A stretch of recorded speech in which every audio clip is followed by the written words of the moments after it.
Bible contains of 3 components.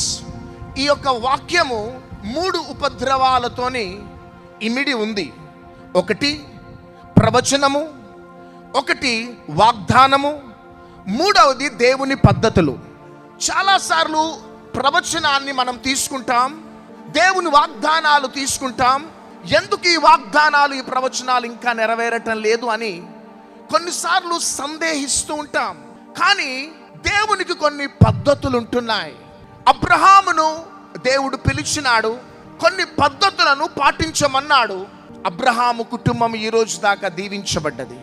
మోషేని పిలిచినాడు, దావీదును పిలిచినాడు, నోవాహును పిలిచినాడు, పౌలును పిలిచినాడు, పేతురును పిలిచినాడు. పిలిచి ఖచ్చితంగా నేను మిమ్మల్ని, మీ కుటుంబాలని నేను ఆశీర్వదించి దీవిస్తాను, భూలోకాన్ని తల్ల క్రిందులుగా చేసే పాత్రలుగా మిమ్మల్ని నేను వాడుకుంటాను, this is my promise, this is my ప్రొఫెసీ.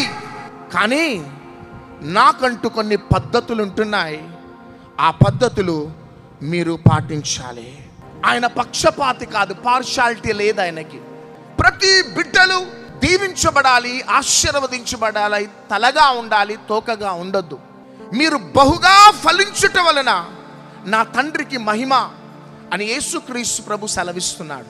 మీరు లోకానికి వెలుగై ఉన్నారు, ఈ లోకానికి ఉప్పై ఉన్నారు అని దేవుడు మనకిస్తున్న గొప్ప వాగ్దానాలు ఇవి. హల్లెలూయా.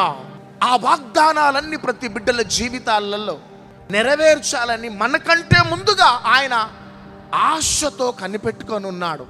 కొన్నిసార్లు 2025లో ఆ బ్లెస్సింగ్స్ మనం మిస్ అయితే నీకంటే తాను ఎక్కువగా బాధపడే దేవుడు.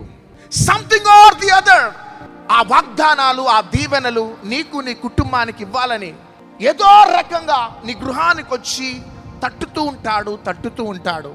చాలాసార్లు మనము ఆయన ప్రేమను అర్థం చేసుకోలేని స్థితిలో సంవత్సరాల తరబడి శాపాన్ని అనుభవిస్తూనే ఉంటాం.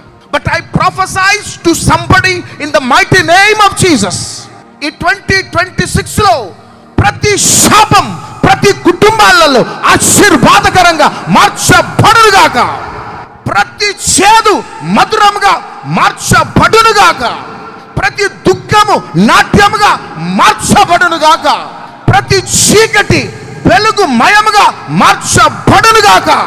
ఆధ్యాత్మికంగా, మానసికంగా, శారీరకంగా, కుటుంబ పరంగా, ఉద్యోగ పరంగా, ఆర్థిక పరంగా, సామాజికంగా, సేవాపరంగా ఈ 2026లో ప్రతి బిడ్డలు వర్ధిల్లుతూ గొప్పవారవునుగాక. చేతులు పైకెత్తి గట్టిగా చప్పట్లు కొడదాం.